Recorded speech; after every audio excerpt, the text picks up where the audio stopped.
Hello and welcome. You're with us here on Business Today. I'm Abha Bakaya. Here are the day's top stories. Bulls maintain momentum on the Lal Street. Market rises for a seventh session, longest winning streak in 20 months. Bond prices rally, yield falls to the lowest level in over 2 weeks. Oil prices near a 6-month low as recession fears weigh. The prospects of US and Europe reviving the Iran nuclear deal also keep oil prices under pressure. Fresh boost for the agriculture and hospitality sectors. Union Cabinet approves a more than 34,000 crore rupee package for cheap agri loans. 50,000 crore rupee booster for the hospitality sector. India moves towards the uniform format for mobile phone and laptop charges. Consumer Affairs Ministry meets industry players and forms 3 panels to look into the issues. UK inflation hits double digits for the first time in 40 years. Inflation tops 10.1% as food and energy price surge continues. With bulls taking charge of the Lal Street and Sensex back at 60,000 levels, the time is right to remember the eternal bull of the Indian stock market, Rakesh Jhunjhunwala. Let me welcome in our global business editor, Udayan Mukherjee, who has spent a considerable amount of time over the years in conversation with the big bull himself. Always known for his witty anecdotes, Udayan, let me test your memory on this and see which are the ones that are most prominent in your mind. You know, I can go on talking for hours about Rakesh's funny stories, but you know, let me start with one saucy one for you. But you know, this was around his 50th birthday when actually he had started hobnobbing with a lot of Bollywood heroines. So he'd come to, we met shortly after a meeting that he had with Priyanka Chopra. So when I met him, I said, Rakesh, I see that you've become quite the ladies' man. I know these days, Priyanka Chopra and all. I mean, is she your favorite Bollywood heroine now or what? You know, he just, without batting an eyelid, he looked at me and said, no, Udayan, I actually love Rekha. So, you know, for a moment I was thrown. And I thought it was the Rekha, the Bollywood heroine, you know, Amitabh Bachchan Rekha. But actually he was talking about his wife Rekha. And I burst out laughing because it was such a clever thing to say that I love Rekha and not Priyanka Chopra. And he just looked at me and said, hey, young man, don't you go around trying those tricks with me. You know? Don't teach your grandmother how to suck eggs, as they say in England. So he stumped me with that one, the Rekha versus Priyanka Chopra. Well, there are so many more, you know. But the time when I asked him about why you trade so often and you're such a successful investor, why do you spend so much time trading? And again, he said, you know, then investing is like sipping wine slowly and trading is like downing tequila shots. Both of us know which is good for health, the wine, but both of us also know which is more thrilling, the tequila, right, which is the trading. So, I mean, he could reel off these things just one after the other. I mean, and I mean, this is a great one. I mean, you know, his one pet theme, as you will remember too, is that retail investors will finally come to Indian equities and they will invest their money there and they will become the driving force of the Indian stock market rather than FIIs. And now it is playing out in front of our eyes over the last couple of years, what he said. But you know, back in the day when he would say this 10 years ago, and sometimes I would rip him saying, Rakesh, what happened to retail? He said, they will come, Udayan, they will come. And then there's this Hindi line he's used to say that why they would come. And I remember this. He said, Jalta hua cigarette koi nahi chhod sakta. When the market gets hot, they will all come. Jalta hua cigarette koi nahi chhod sakta. So, you know, he was one of a kind. I mean, these kind of stories, how can one forget? Now, about his temper, because we can't not talk about that. I mean, I know, talking about being a novice, I've had the experience of having a few expletives on the phone slammed down on me. But, you know, you must have several examples of that and give us an insight. And, you know, what caused it? Was it just when he was really busy, you know, with the markets and during those hours, or were there other things that would also tip him off? No. Rakesh was a very opinionated man, as you know. I mean, he had an opinion about everything, from Rahul Gandhi to Donald Trump. You could talk to him about anybody, and never a mild conversation. I mean, he would be spewing a betel nut out of his mouth and foaming, and that is how he was, as you well know. I mean, I was at the receiving end of it once. I mean, this is hearsay. I did not see it in front of my eyes, but apparently the market had collapsed one day, and he was watching me on television, and he was very angry and upset because of the way the market, maybe the market was limit down that day. And I heard later, a lot of people told me the story, that he picked up a heavy paperweight and flung it at the plasma screen and shattered the television set where I was speaking. So that was directed at me. I mean, this is hearsay, but I think it was true, this story. So, I mean, this is how angry he could get at times. And there was this time when this whole Ratan Tata and the Tata group was his temple. I mean, he really worshipped that group. So, you know, there was this Cyrus Mistry versus Ratan Tata spat going on at that point in its full bloom. And I walked in to find Rakesh talking about Cyrus Mistry, and I cannot tell you the kind of adjectives that he was using. He was so angry. If Cyrus had walked into that room, then I fear to think what may have happened. He was so angry. You know, there were other times. I mean, there was Donald Trump once, and I was saying, you know, Rakesh, Donald Trump might win the election. And he was foaming in the mouth, and he said, there is no way any American man or woman who has a daughter who could ever go out and vote for that man. And he was proved to be wrong. But, you know, there were several times I've seen him like so livid. But the good thing about him, Abha, was that he would cool down as quickly as his temper had risen. So he would be very angry, and within minutes, he would have forgotten all about it. So, and maybe even said sorry or patted the object of his anger on the shoulder and moved on. So he blow hot, blow cold kind of guy. Absolutely. And I think you're bang on in terms of remembering him for the larger-than-life figure that he was, the belief that he had, the conviction that he had. And, you know, I think that he will be somebody who's remembered and whose memory will remain with anyone associated with the markets for a very, very long time. Udayan, thank you so much for joining us for that special conversation on the Big Bull. The Bulls have made a strong comeback after a gloomy few months. The party does seem to have resumed on the Lal Street. Sensex and Nifty ending at a 4-month high today.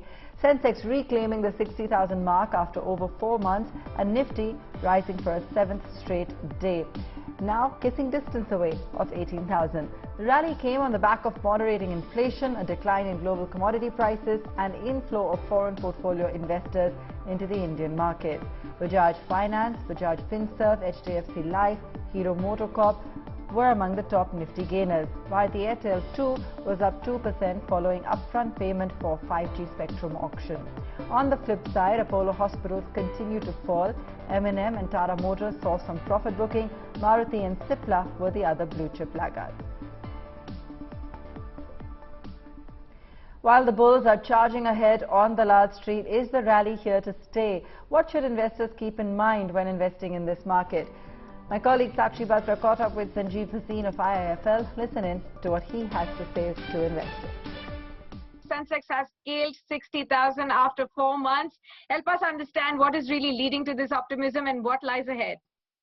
Yeah, hi. So, Shakshi, the left out feeling is humongous. We were grossly oversold. Fear was at its highest. And you saw almost despondency and capitulation. And all led by the so-called foreign investors who have been, you know, really at the wrong end of the barrel. And now you are seeing retracement. So I think that we were very, very oversold. We were all following cues of the US, which were not so, you know, for once in 70 years, we had a reverse, you know, what we call a reverse opposite reaction. Given that our inflation, our yields, and our local business was responding very strongly. And last but not least, it's the war of retail investors who's put his money where his mouth is. So this is the, you know, what we call the 75th year of independence. And this is truly a year of celebrating the, you know, coming of the retail investor, and he's here to stay. So, Mr. Bhasin, just help us understand that we are still 4% away from the all-time highs. The broader markets still have to play catch-up. But when the valuations were lower, just like how you pointed out, the last 1.5 months, what kind of big changes did you make in your portfolio? What did you really add? So, see, we are looking for a mix of stocks. If you want, I can mention 3-4 big ideas. So, and we have been doing a sip in that. You know, firstly would be Ambuja Cement. We think the takeover of Ambuja and ACC by Adani means that they get the 35% of cement cost is power and infrastructure. And automatically, Adani being in the best place for that, Ambuja becomes a star player. Secondly, DLF, if you came to Delhi or Gurgaon, you'd see that there is no space vacant, whether commercial or real estate or individually. Houses are going through the roof and real estate prices are here to stay. Plus the largest players, DLF, Godrej will be laughing their way to the bank as prices rise and occupancy picks up. Thirdly, Kotak Bank, I think, which is one of the best pedigree private banks, which has never had any issue on NPAs and which I think can be a very, very steady performer. And fourth would be HCL Tech, which I think that definitely will be a very, very key beneficiary of IT spending. And, the whole despondency was that spending budgets will go down, but outsourcing continues to be a very, very key theme. And you can add a Ashok Leyland and a Tata Power, which I think in their respective businesses are doing the best they've done in the last, maybe 10 years. So these 5-6 stocks, if you did a SIP, even though the stocks have gone up, a SIP would be ideal because then the next 6-12 weeks, you'll get a large part of the volatility in the prices. Also, lastly, Mr. Bhasin, I want to understand from you, where do you see the Nifty progressing now towards, since we are closer to 18,000, 60,000 on the Sensex, where exactly do you see the Nifty inching towards the end of the year and the years going forward from here? Well, as a disclosure, Eicher Motor was one of my top picks, closer to 2,500, and Eicher's numbers have really been the best ever in the history of the company. I told you of IRB Infra. Look at ICICI. Now, ICICI has actually taken the space of HDFC after that merger talk, but I would definitely be looking at large caps to play the, way forward. Also, let me tell you some of the OEMs like Bosch and Motherson Sumi, which can be very, very big beneficiaries of capex spending and revival of the semiconductor market, with Motherson again declaring a bonus and Bosch coming out with very, very good numbers in this quarter. You could soon get rid of the multiple phone and laptop charging cables at home. The central government has formed 3 committees to look at a common format for handsets, laptops and other accessories. This follows steps by the European Union to have uniform formats in the next 2 years. Let's take a look at what the issue is really all about. One of the most innovative companies of all times is probably the worst offender as well. While all other mobile handset manufacturers followed a similar format of charging cables, Apple had its own design and format and hasn't budged from its stance till now. It's only now that the Cupertino-based tech major is falling in line with the others and adopting the USBC format. Handset charging has rapidly evolved over the past 2 decades into the most prevalent formats today. The oldest format is the micro USB charger used in most handsets until about 2 years ago. It has a maximum data transfer of 480 Mbps and can deliver power up to 4.5 watts, enough for a basic smartphone. The lightning cable used by Apple has a similar data transfer rate but delivers 20 watts of power. The latest format is the USB-C with a much enhanced data transfer rate and the ability to even charge laptops. The micro USB is still being used by feature phones and most electronic gadgets like speakers, wireless headphones and anything that needs a recharge. The lightning cable is an Apple proprietary product currently used for all iPhones, iPads and AirPod cases. What the latest Android handsets use is the USB-C cable, a format even Apple is slowly veering towards, and is expected to be a global format. This June, the European Union set the ball rolling by making it mandatory for all small and medium electronic devices to adopt the USB-C format by 2024. Laptop manufacturers have been given another 40 months to comply. EU claims the move will save the residents of its 27 nations €250 million every year on charging cables and 11,000 tons in e-waste. A similar move is underway in the US, where several lawmakers are steering a bill in both houses of the Congress. Apple, which has been the lone holdout, is slowly changing course, slowly adopting the USB-C format in the latest MacBooks and accessories. The biggest hurdle in the adoption of a common charging format and getting rid of the web of wires at your home is the cost involved. Cheap handsets still use the older micro USB format, and an upgrade will cost money which will have to be passed on to the customer. There is also a feeling that the move may throttle innovation. Hopefully, with India now moving towards a uniform format for standardizing the tangled web of charging, consumers in the world's second largest mobile phone market may have one less tech trouble to tackle. Bureau Report, Business Today Television. And here's what else is making news in the corporate world. Bharti Airtel has paid 8,312 crore rupees to the Department of Telecom, settling 5G spectrum dues ahead of schedule to free up cash for future investments. According to the DOT's norms, companies have the option to pay dues in 20 equated annual installments. However, Airtel chose to pay dues for 4 years upfront. Air India joins hands with RateGain for its AirGain product to dynamically adjust prices with real-time and high-quality airfare data. The move will help the Maharaja compete globally with leading airlines. Partnership between Singapore-based Jetstar Asia and India's biggest airline Indigo has gone live. This will allow Jetstar customers to Singapore and Southeast Asia to book direct flights to several Indian cities. Jetstar customers looking for low-cost travel options can now access Indigo's low fares. Shares of Next Digital jumped in trade after Ashok Leyland announced the merger of Hinduja Leyland Finance with Next Digital. The proposed merger intends to unlock value for shareholders, integrate business operations and bring in efficiency in cash management. The centre has decided to restore a subsidy on small agricultural loans. The Union Cabinet today approved an interest subvention of 1.5% on short-term agri loans of up to 3 lakh rupees. This is for a period of 3 years and will put an additional burden of 34,856 crore rupees on the exchequer.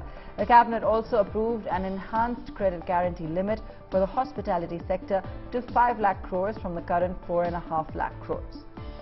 The central government has decided to provide 1.5% interest subvention to these banks so that the scheme should continue and our farmers should benefit directly from this.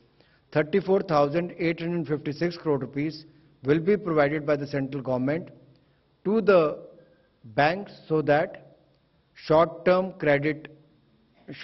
agriculture loan will be provided to the farmers as usual.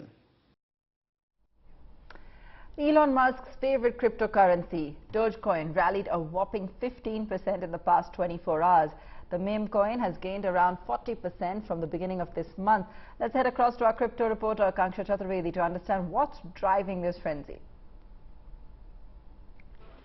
That's right. Dogecoin has gained 15.75% intraday since the last 24 hours.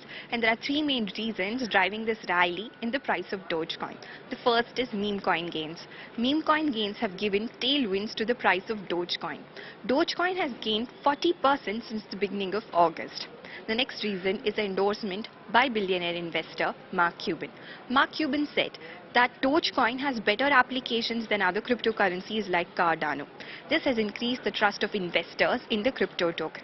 And the last reason driving this rally in the price of Dogecoin is the innovation in the technology behind it. Now, blockchain developers will be able to use Dogecoin to build decentralized applications on the blockchain network. This has increased the utility of the cryptocurrency. Thank you for that, Akanksha. Defending India's decision to buy oil from Russia amid Moscow's ongoing war with Ukraine, External Affairs Minister S. Jaishankar said that it is the government's moral duty to provide best deals to people who cannot afford higher energy prices. He said India is not doing it in any defensive manner. Listen in. You have to, at this time, oil prices are unreasonably high. Okay. Not only are oil prices high, so are gas prices. A lot of them, lot of traditional suppliers to Asia are also diverting them to Europe, because Europe is buying less oil and gas from Russia, or can buy less gas from Russia. So Europe is also actually buying much more from the Middle East and from other sources who would have supplied India. So it is a situation today where every country will try naturally to get the best deal possible for its citizens, will try to cushion the impact of this high energy prices. And that is exactly what we are doing.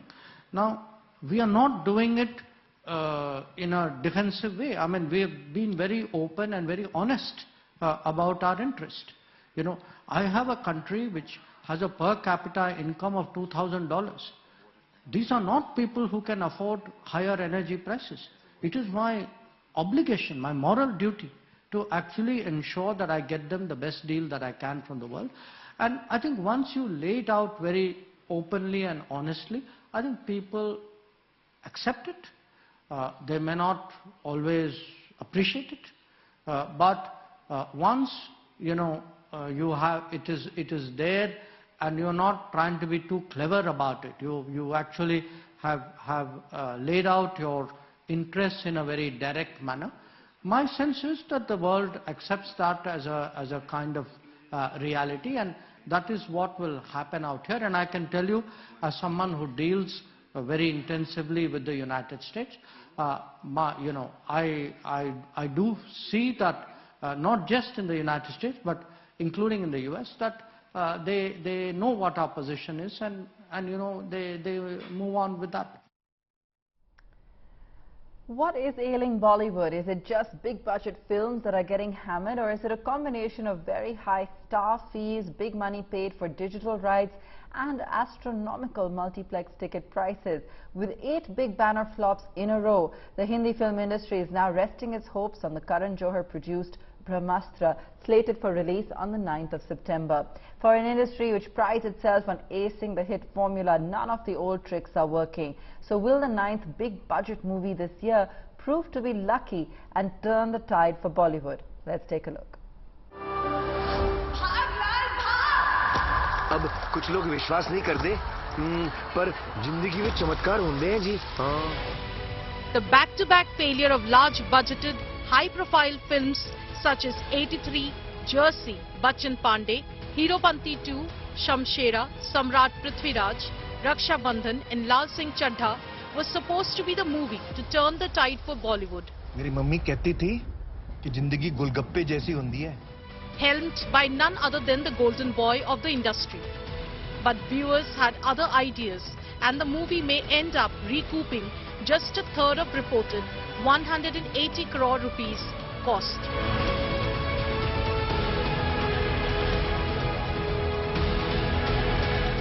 The year so far is one Bollywood would want to forget in a hurry.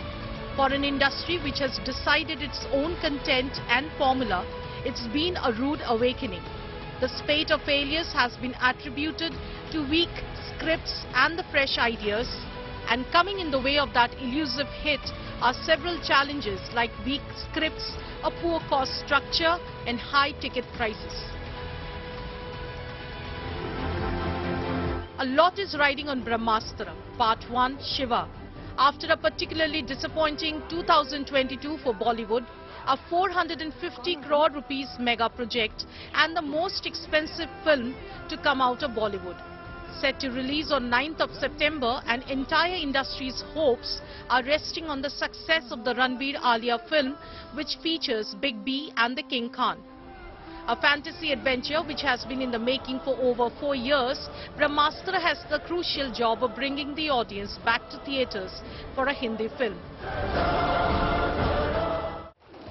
To recover the money, Brahmastra will need to better the performance of the recent South Indian hits like RRR and KGF Chapter 2. Violence, violence, violence. While the digital rights of the film have already been sold to Hotstar with an OTT release expected in October. This gives the film producers just around 8 weeks to recover their cost from a theatrical release.